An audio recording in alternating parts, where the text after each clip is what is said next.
Hello there everybody, I'm Mr. Gimpai. This is Let's Play Crash Bandicoot Purple and Spyro Orange, Part 2. Last time we explored the hub worlds for the first worlds for both characters, and now we're going to be doing both characters' minigames.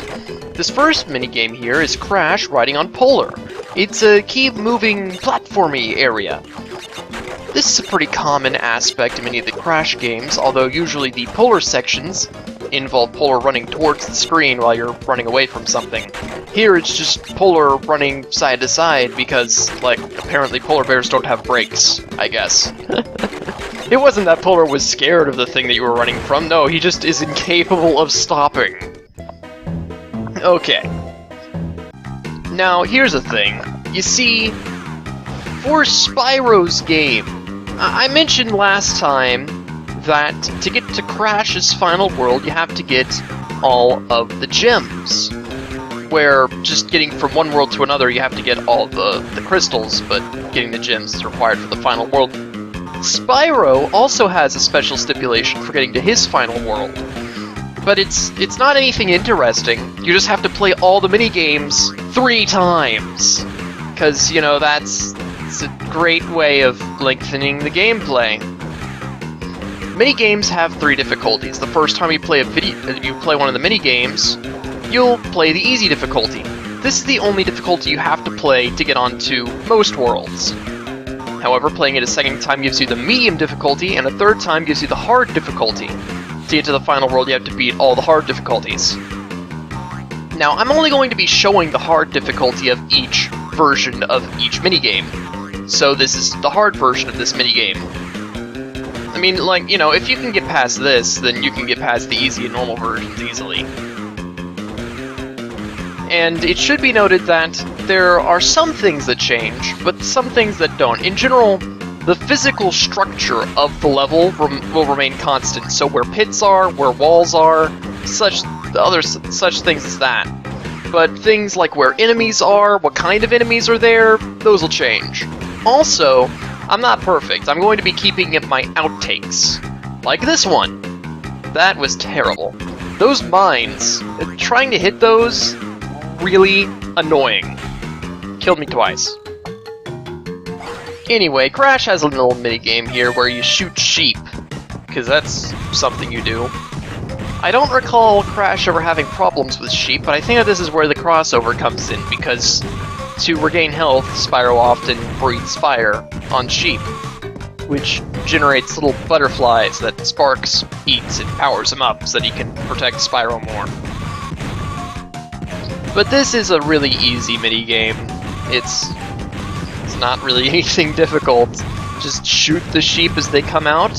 The white sheep will stop for a moment to eat, but the black sheep move perpetually. So you want to prioritize those guys. Minigames will repeat over the course of the game, so this isn't the only sheep shooting minigame that we're going to see. We're going to have harder ones later. Oh boy, and speaking of minigames that repeat, welcome to Spyro's Space Shooters. Each world in Spyro's game has 2 space shooter minigames. There are 3 varieties. There's this one with the tank, which scrolls horizontally. Another unique thing about it is that you can only have 4 bullets on screen at a time. Then there are 2 vertical space shooter scrolly sections. One where Spyro is just flying and breathing fire, and another one in a spaceship which shoots laser beams. On a functional level, there's no difference between these 2. And even between those and this one here with the tank, the only differences are which direction they're scrolling and the fact that Spyro can breathe fire and shoot lasers infinitely. There's no limit to how many of those can be on the screen. Now, on Tier 3 difficulty, what it mainly does is it increases the resilience of obstacles. These spike balls here, on the first easiest difficulty, they're going to go down in 1 hit. But then on harder difficulties, they take more hits, where on hard, they take like 3, kind of, but like, enemies have an awkward invincibility frame. Like, if you go right up next to something and then rapid fire on it, it'll take more shots to defeat than normal. So, like, you know, 3 shots should take these guys down, but then just a second ago you saw me, like, shoot 4 things at a guy to take it down, so... yeah. Also, in this early game, the easiest minigames are only going to have the spike balls and the laser gates, which are functionally just more spike balls. Unless they're bigger occasionally. So like these guys that shoot the energy balls, those don't exist. Also, you need to be very careful in these areas because it's very easy to get yourself crushed on the back. Oh yeah, and then there's this outtake where I completely screw up the ending. Watch this. It's really stupid. Yeah, that was a pretty bad outtake. Anyway, for more tanks, we have Crash. This minigame here uses, well, fittingly enough, tank controls, or what I usually call asteroids controls. You rotate yourself with left and right, move back and forth with forward and backward. Or, well, up and down, technically. You can also rotate your cannon, like, without moving the direction that you're actually moving. But I don't usually use this feature as it becomes disorienting. But yeah, it's a pretty nice mini-game. We'll see it a couple times throughout the game. It's definitely welcome. Although the later iterations of it become incredibly difficult. Like, you know, obviously we've got tanks here, it's kind of clunky controls. It's pretty easy to get hit by things if you don't know what's coming. And we have some, you know, Aku Aku boxes here, like the one that I just ran over. But in later minigames, there will be no Aku Aku boxes. You have one free hit at that you get at the beginning of the round, and that is it. If you get hit, then you have to do perfectly otherwise. Fortunately, we're not there yet, so we can mess up some. In most minigames where nitro boxes appear, you'll have a nitro block to destroy them all, like at the end of the polar minigame back at the beginning of this video. Because touching a nitro block at all will damage you. However, in this minigame, you can just destroy them outright, so they don't put a nitro block anywhere, you just blow them up. Alright, so this is a minigame unique to Spyro's version, for the most part. And it's pretty simple, you just throw bombs at the other side. Pretty much just focus on 2 platforms, just keep destroying those 2, eventually they'll fail. Now this is probably one of the hardest Crash minigames in the game. You got a helicopter here that you move up and down, you gotta shoot these little tanks that come out. If a tank reaches the ground, it'll try to roll up to Crash and, like, kamikaze him. But, if he does that, you die. You can move yourself up to avoid them. However, you don't want to do that too much because there is a time limit to this minigame, even though there's none shown. So here I show off the 2 ways you can die. You can have one of the cannons shoot you, only the red and yellow ones do that. Or if you screw up like I did, and fall on top of one, it'll instantly defeat you. Also, the ones with shields, you have to shoot their parachutes. And here we have the second space shooter of this, well, world. The only things that are added in the easy version are these little enemies they're called the balloon riptocs, I believe. Otherwise, it just has the spike balls and the energy gates back on easy mode. Of course, this isn't easy mode, so we'll probably be running into more guys. Because that's how this game works. But yeah, enemy resilience and enemy placement are what differ here in the different difficulty modes. Otherwise, it's like, there's not really much different. All the platforms stay the same. Oh, well, I guess they're not really platforms, they're more like barricades, really. But yeah, sometimes it's just not worth shooting anything on the harder difficulties because they take so many hits. And really, I feel like this is one of the main problems that Spyro has compared to Crash here. It's that, you know, for Crash, to get to the final world, he collects the gems. This is a pretty common thing in the Crash series. So, and the game lets you know that gems exist. Like, if a gem is available, it'll appear as a holograph whenever you open up the world. Like this one right here, holograph gem floating around there. But for Spyro, playing all the minigames multiple times, I don't think that's really a theme of the worlds, and there's nothing that tells you to do that until the end of the game. Meaning that chances are, unless this is like your second time playing the game or something, you're gonna have to backtrack through the entire game again to get to the final world. And it'll be incredibly annoying. Also, whenever I was younger, I had an incredibly difficult time with this minigame for some reason. I just could not comprehend the control scheme of this floating device.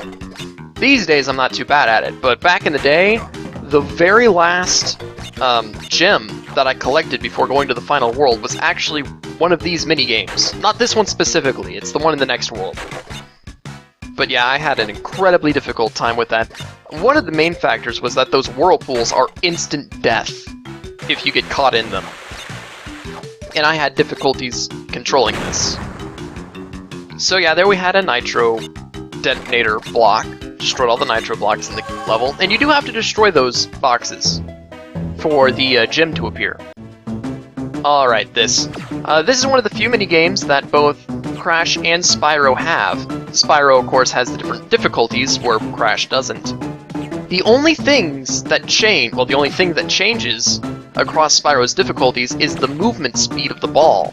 Otherwise, the enemy positions are completely the same. It's kind of a weird thing to change. However, at this high speed of the hardest difficulty, the ball has a tendency of glitching out in ridiculous ways. It also has a tendency of moving too fast for you to react because the way that the balls bounce off of enemies is unpredictable sometimes. Like sometimes if they come from the side, they'll just go straight through the enemy. Other times if they come from the side, they'll bounce off. It's incredibly difficult to predict. And of course here we have some outtakes because I screwed something up occasionally. Expect to see outtakes on this minigame probably more than any other one. Yep, there we go, there was one death. Alright, so here was the second one, I believe. This is the second set.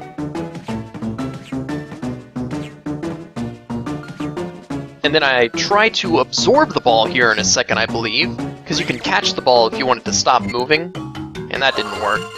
Anyway, boss time!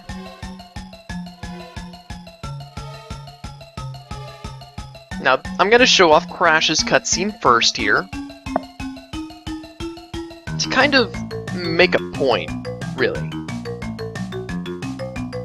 Alright, so that was Crash's cutscene whenever he encounters Spyro, but here's Spyro's cutscene.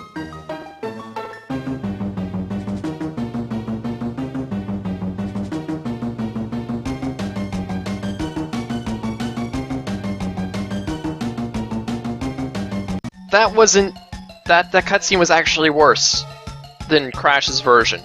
Also, the boss battle is exactly the same, and it's what we just saw in Spyro's minigame. It's the same strategy. There's nothing new. But yeah, for some reason, Spyro has, like, the abridged version of the story. Also, personally, I like to think that Spyro wins this battle because he has experience with this particular minigame. Like, he had to play it to get here. Crash never plays this minigame again. It's just a boss battle for him. And now here we have Spyro's cutscene. Just look. Crash and Aku Aku don't get to say anything in this cutscene. Also, that's another thing. The text in Crash's cutscenes is always purple, but here in Spyro's cutscenes they're always purple. In Crash's cutscenes, they're actually color coordinated, so you can actually read them. Also, Crash's cutscenes have a better font. And of course, as you can see here, more is explained. We actually see more interaction rather than just Spyro saying, "Hey, you guys exist. You think you've heard of me? Let's go save the day." It's like it's an actual interaction between the characters, even though it's more of an interaction between Aku Aku and Spyro. But yeah, also Spyro doesn't get this next cutscene. Like you see, now we have a cutscene to explain more of what's going on now. Spyro doesn't get this. He just appears in the next world. It's bad. And it's sad. But with that said, I've been Mr. Game & Pie, and this has been Let's Play Crash Purple and Spyro Orange, Part 2. I'll see you next time, when we go into the Ice World.